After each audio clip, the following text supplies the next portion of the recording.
Welcome back, all my YouTube friends. Going to do a little bit more. I need to kind of bring you up to date. As I mentioned, I feel like I repeat myself a lot in some of these videos, but I mentioned in couple of the early videos, probably even the last video, about having a new camera set up, and I lost somehow.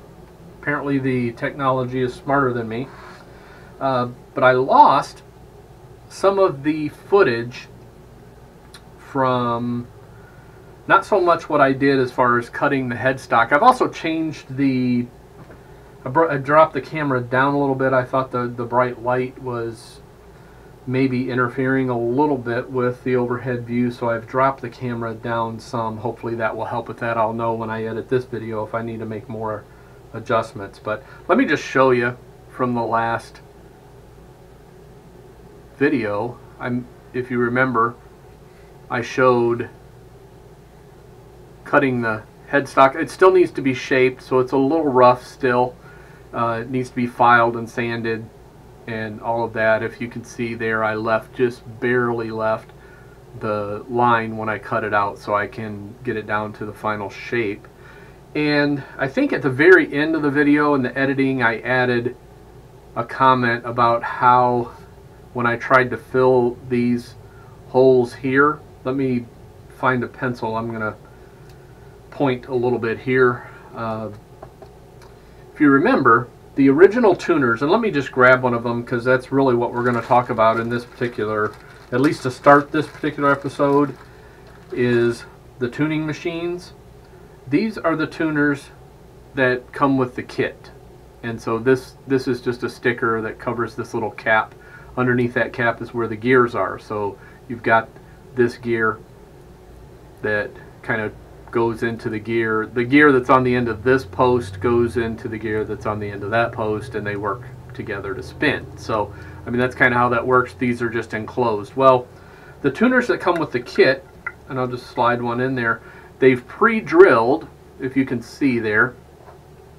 If you use the tuners that come with the kit, you have to put a screw here to hold them, and they've pre-drilled these holes. So these holes, 1, 2, 3, 4, 5, and 6, those holes are pre-drilled, and my intent was to fill them.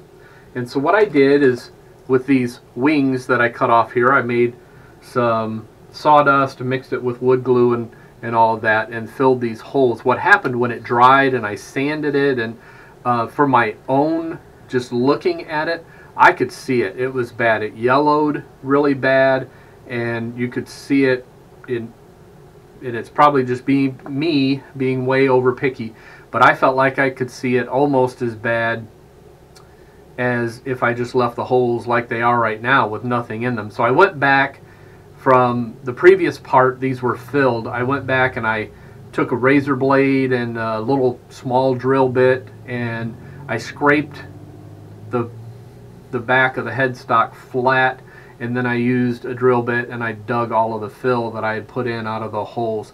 And I think what I'm going to do, we are going to do some color on here, and it won't be super dark, but it'll be considerably darker than it is now. This is a really, really light wood. And so I think what I'm going to do is I'm going to leave these holes until after I get the stain on, and then I'm going to go and try to find a matching wood filler. And if you go to your home improvement store, there's Lowe's, Menards, Home Depot, whatever, you'll find in the whole, there's a whole slew of different colored wood fillers. And I think what I'm going to do is find one that will match, and I want to do it after I stain, because whatever you fill with has a tendency to take stain way different than the natural wood. So I think if I do that, then I can blend it in, and then when I put the finish over it, it won't be that noticeable. Alright, so the footage I lost, let me just share that with you. As I mentioned, I'm not using the tuners that came with the kit. I'm using tuners that I took off of my Taylor guitar when I upgraded tuners on that guitar. So these are the tuners, and they have this pin as opposed to a screw to hold to keep the tuner from moving around in the headstock, they have a pin on the back side. So hopefully you can see that. I'll try to hold it up there to the camera. But this pin is what keeps the tuner from moving around in the headstock. So what I did is I took some time, and I may overlay a picture of how I laid it out, because I took some pictures and all of that to make sure I had things lined up the way that I wanted them. I may not, I don't know, it depends on how much I feel like doing in the editing. But basically what I did is I took the tuners and I laid them, and I'll just throw one in here really quickly so you can kind of see the process and understand the process that I did. I put these in and kind of moved them around, adjusted them like that. All 6 of them I put in.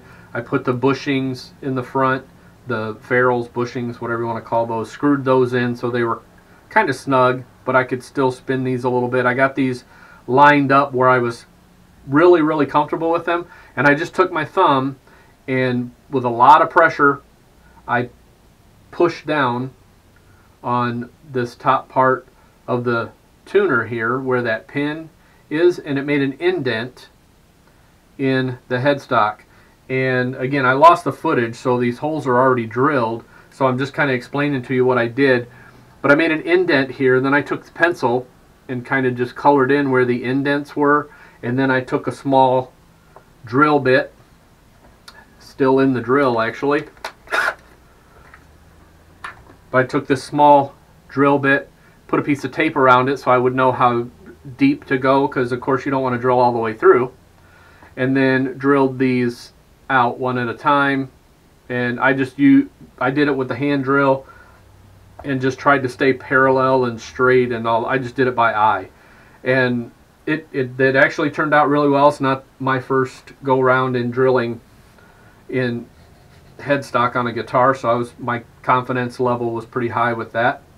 And then just as a test, I can put the tuner in there, and I have to push them in pretty good. It's a nice snug tight fit, but you can see it will not move in there. So that's the process that I did for the tuners. So I will be using the upgraded tuners, and I had these, so this will be, as I mentioned, I'm doing this guitar for a guy in our band, and I'm hesitant to give too much detail there because I'm not sure when I'll post these, and this is a Christmas present, so I don't want to give anything away. But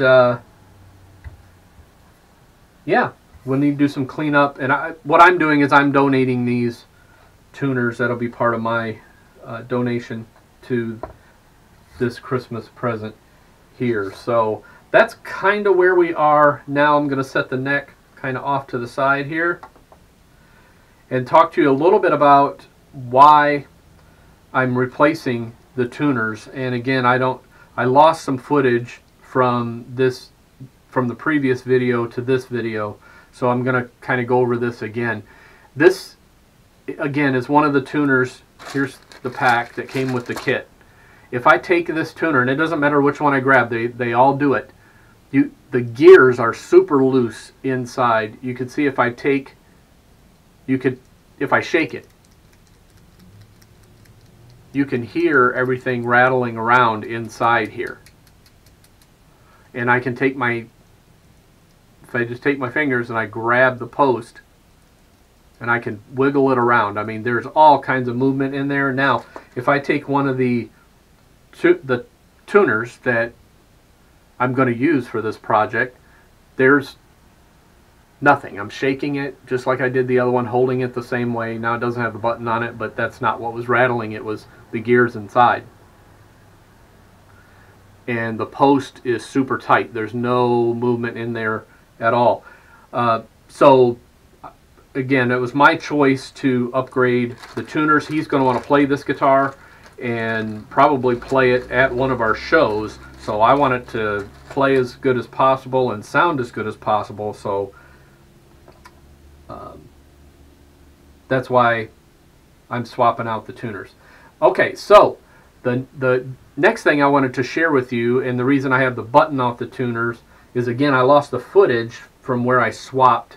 When I pulled these out of my Taylor, I needed the button. Underneath the button, there's this small nylon washer, and let me try to get close there. It's a nylon washer there, and then a spring washer. And if you can see those two laying there. So this nylon washer and the spring washer go on this post before the button goes on. And I had taken all these off of here. I actually forgot I did that, but I took them off of here to use for something else, clearly. So what I did is I just took the tuners that came in the kit, I unscrewed the buttons off of there, stole the washers or stole the two washers, the nylon and the spring washer, off of the tuners that came in the kit, and I put them, these 5 are already done, but I just thought I'd show you that. So slide on the nylon washer, and it is a snug fit, but it slides on there nice.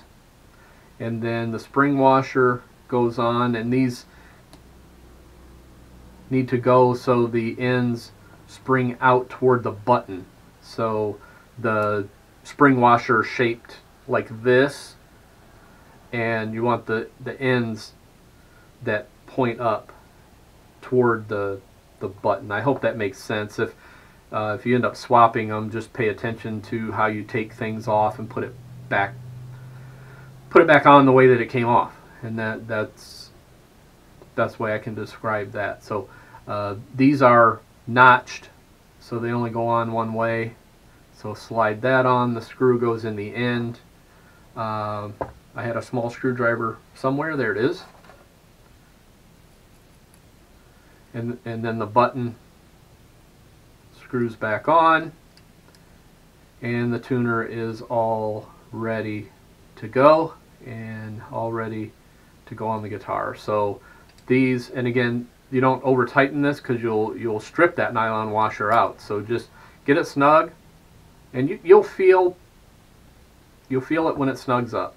And what you want is you want to be able to turn the tuner easily, but you don't want any slop in it. So just get it to where it's snug and where it turns well, and you're fine there. So that's what I've done on all these. I made sure they've got the washers on there like they're supposed to have, and all of that. So the tuners are all done. Let me go ahead and screw this back on here so I don't end up losing it, because we're not actually going to put the tuners on the guitar until after we finish. So I'm going to just slide these back in their bag and put them in with the rest of the pieces of the kit so they don't get misplaced. And then we're going to move on. Actually, I'll just set them off to the side here. I'll keep those kit ones in case I need parts or something for them, but for now I'm just going to set these up out of the way. And we are actually ready to start the sanding work and finish, start getting this wood ready for stain, ready for finish, because that's really the longest part of doing this project. And as part of that, I'm going to tape off this binding so that it doesn't get stained. It's going to stay the whitish, creamish color that it is. But I'm going to take a lot of time and just feel around and make sure that none of the binding is sticking up anywhere. If I need to trim it down, I'll do that. I could take a razor blade and shave, or even sandpaper and sand. The binding is just plastic binding, and it goes all the way around the end of the fretboard there.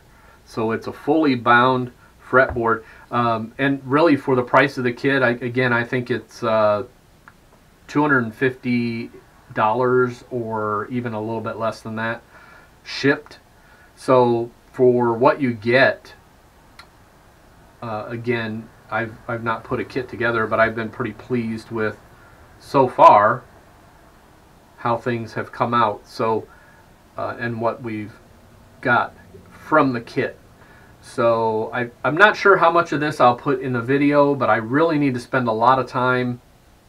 I've got some stuff away here because I'm going to be doing some sanding and stuff. I've got some 220, that's 120. I'm not going to need any 120. I won't need any of that, but I've got plenty of 220 and 320 paper here that I'm going to get everything nice and smooth and finished, and then get it ready for, I need to do a little shaping as well in here. So I'm not sure how much of this I will actually film and keep in the video. See, here's a spot here. I'm not sure what that is. It kind of looks like glue,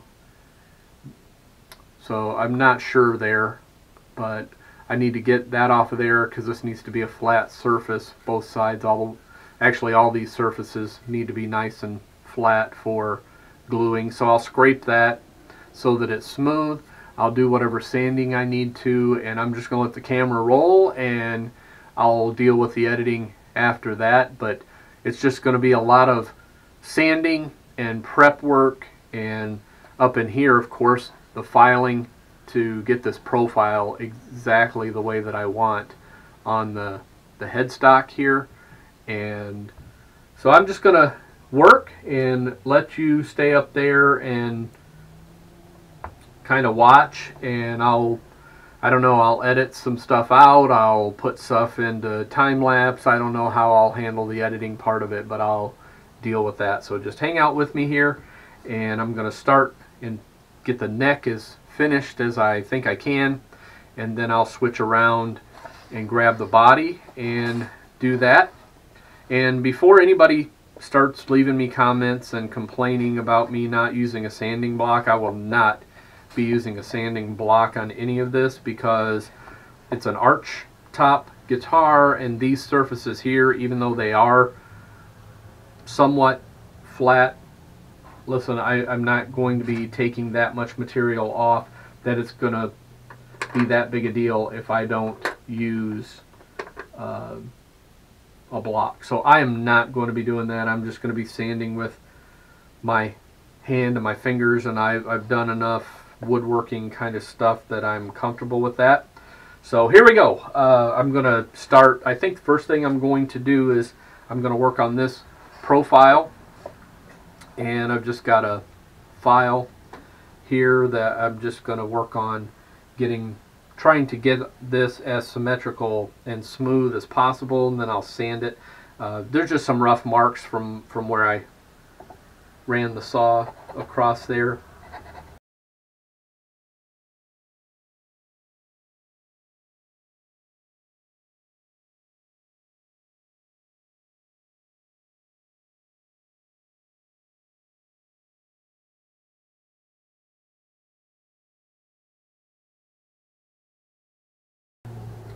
Bring it back in real quick, maybe give you a view of that headstock filed out there. I'm actually pretty happy with that, and I think I'm just going to switch now.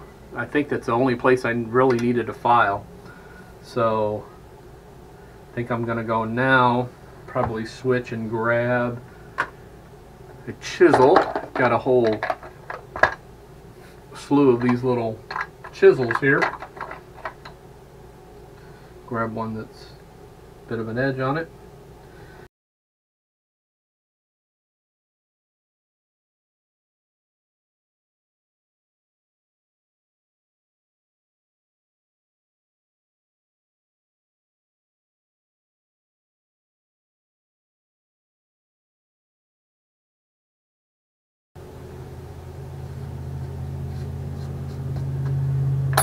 Alright, let me bring you back real quick. You can see, or what I ended up doing is I went away from the chisel was gouging in too much, and I didn't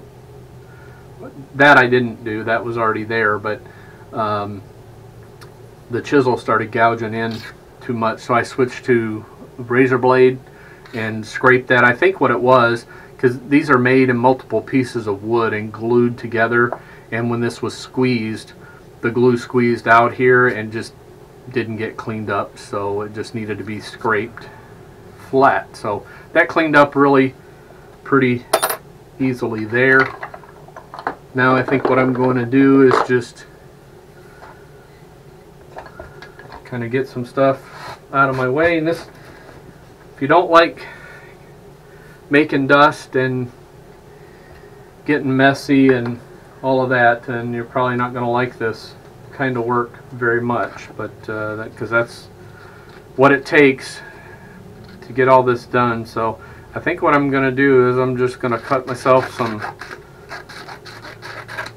pieces of sandpaper, and this is again 220.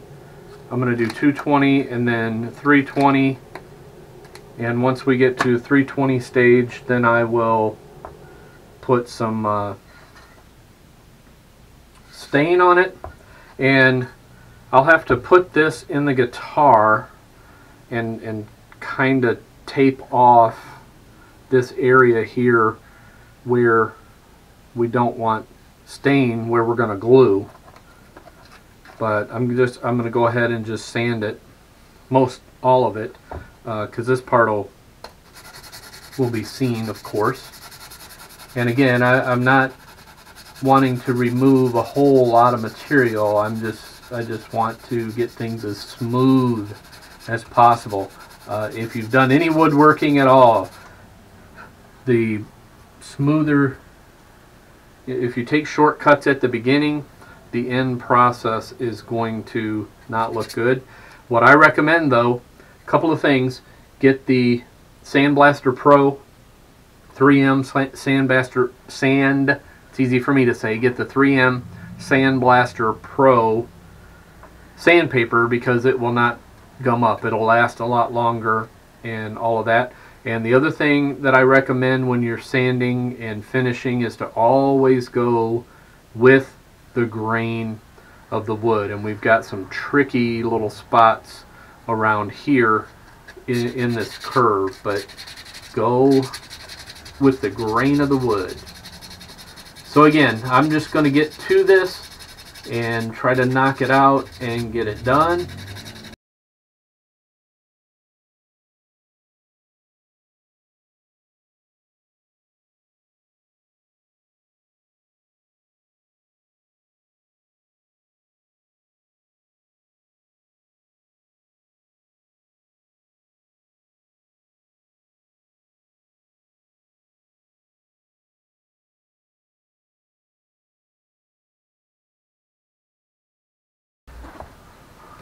Okay, let me bring you back in. Let's show you. That's the 220 stage and everything. I'm telling you, it feels super, super nice. Now, my son's a guitar player, and I've shared that with you before, and he even worked on one of his guitars in my videos, and he said make sure to leave the back of the neck so that it's, you won't get a neck that's slicker than just bare wood like it is right now that's been sanded. I mean, that is super slick. These fret ends are rough, so I'm going to work on those but when we do the fret job. But I have to figure out what I'm going to do to the back of the neck. Once you get a gloss type finish like we talked about putting on the rest of the guitar, if I do that to the back of the neck, then your hand sticks to that instead of slides. But I need to do something to protect the wood, so I'll think about that as we go through. But alright, so that's the 220. Here we go. Going with the 320.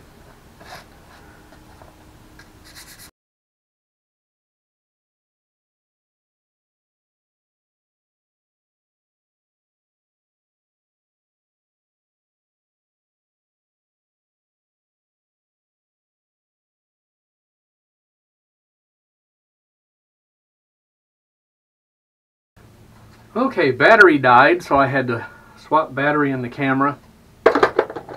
And I was kind of talking, I just wanted to bring you back, show you the final 320 sanding. I think it looks really, really nice. Everything's really nice and smooth. There's no, I can't feel any any transition at all from the binding to the neck. It all feels great. I've just wiped it down. I've got just a piece of an old t-shirt here and just wiped it down. What I'm going to do now is I'm going to grab the body and I'm going to do the same thing. I'm going to start with the 220, which is here, move to the 320 and get the body all sanded down. So give me just a second. And I think I showed you, let me kind of bring it up here, and I showed you the back of this neck pocket is a little bit rough, and I don't think I'm going to deal with that right now. I think I'm going to deal with that when I get ready to put the neck in the guitar and get that to where I want it. So for now, I think I'm going to start with the back and then sides and then front, and just remember where you sanded and all that kind of stuff. Your fingers help a lot, so if it feels really smooth, then more than likely it is really smooth. And again, this is an arch top guitar, so nothing's flat on here, and I'm over exaggerating, but this guitar comes in from the side, goes up like this and down, and it's bowed. So I'm not using a sanding block, I'm using my fingers. But what I'll do is I'll alternate between short strokes and long strokes and all of that. What we want is just a nice even surface, and right now it's just it's a really kind of a bit rough. So what I'm going to do is take some time, as much time as I need to get the back and the entire guitar. I'm starting with the back, so I'll get the back the way I want it, and I'll do the entire guitar with 220, wipe it off, and then do the entire guitar with 320.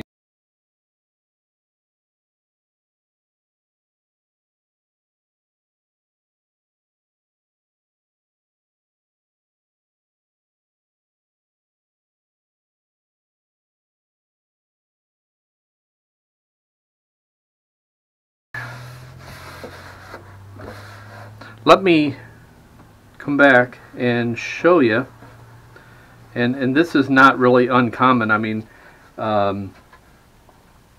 even on, guitars that you buy, if you go buy a Martin guitar or a Taylor guitar or any other kind of guitar, Gibson. Let me kind of show you. I found that spot that I thought was where the binding was raised, and it's not. It's actually loose. It's where they've glued it, and the piece of binding is actually loose. And let's see, I'll get it up here close. If I put my fingernail in there and pull, can you see that? There we go. So that's the problem with that. What we'll need to do is put some glue in there and then put some tape across there to hold it while the glue dries. Alright, I'm back with you. I couldn't find, of course, the liquid super glue. All I could find was the gel, so we're going to have to go with what we've got. This is just a package of guitar, or the package from Guitar Strings, and I've squirted out some of the super glue gel. I've got a toothpick here, and what I'm going to do, try to do this so maybe you can see. I've got some tape. I'm just going to use painter's tape, and I'll hold it with my fingers just for a couple seconds, because hopefully the super glue will hold it. I'm going to try to pull it back a little bit.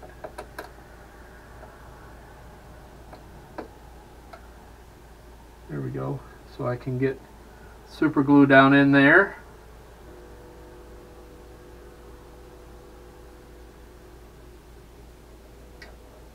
hopefully without making a mess.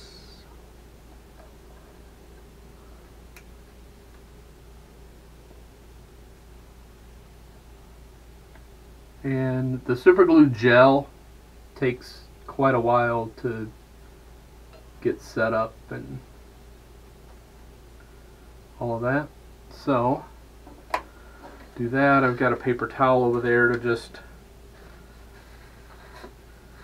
the excess, like so. Push it. Try to push it in and down where it needs to be. And hold it. Some people use accelerator for super glue. I don't have any.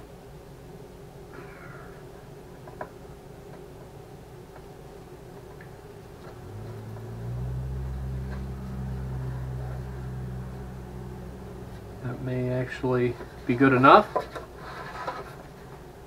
Yeah, that's going to be good. I'm going to go ahead and put a couple of pieces of tape on it just to hold it. I'll start sanding back up here and just let that super glue gel kind of do its thing.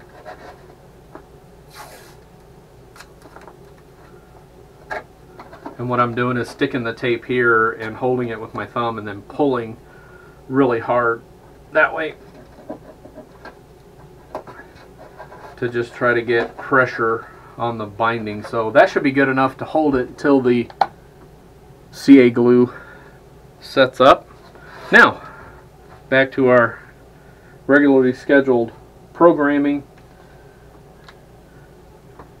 Whatever I did with my 220 grit sandpaper, and here we go. Just back at it.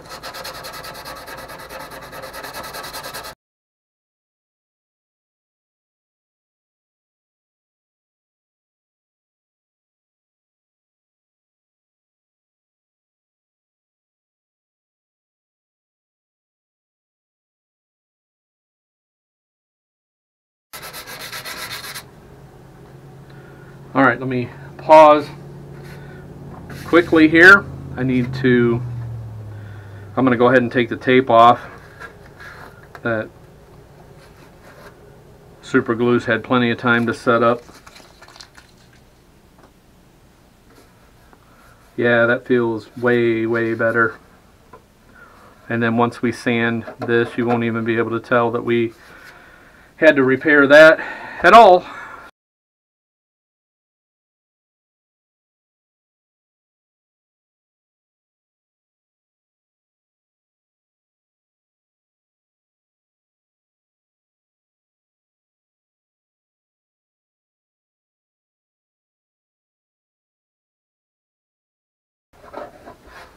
Just going to wipe down the sides here real quick, just so I can double check that we don't need to do any more sanding with the 220 on the sides.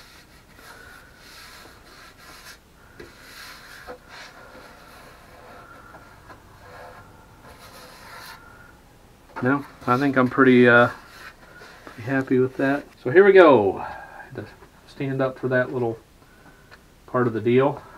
I'm going to sit back down now. Too old to stand up all the time.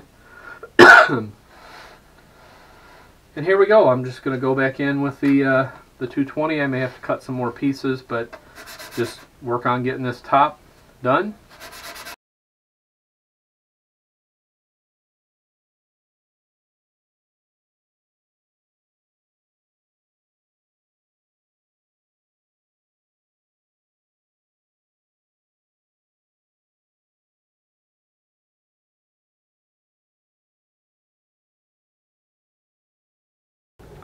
Alright, so there we go. Nice and smooth, everything sanded. Sanded to 320. So the next step, and I'm not going to put this part on film because it's just going to be way too tedious and time consuming. There's actually a couple of ways to do this. You could stain the whole thing and just forget the binding, and then come back with a razor blade, if I have one. Here we go. And when you're all done, just come in like this and scrape the stain off of that binding. So that's one option. I've seen people do that. So that's an option. The other option is to take tape, and what most people do with kits, I think, is they take tape and run tape along the binding. So I'm going to think about that. The back side is what would be the most difficult, because you've only got binding. You'd have to do very thin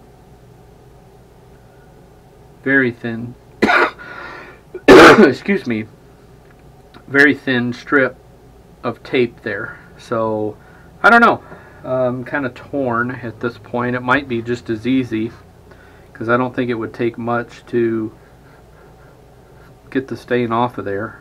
I may just go ahead and stain it the way it is without taping it. There is, I mentioned in the intro video, and I've looked closer, there is binding, which is really unusual, but there's binding on the inside of the F-hole. I'm not sure how I feel about that. I may just stain that dark and leave it dark. So we'll see about that.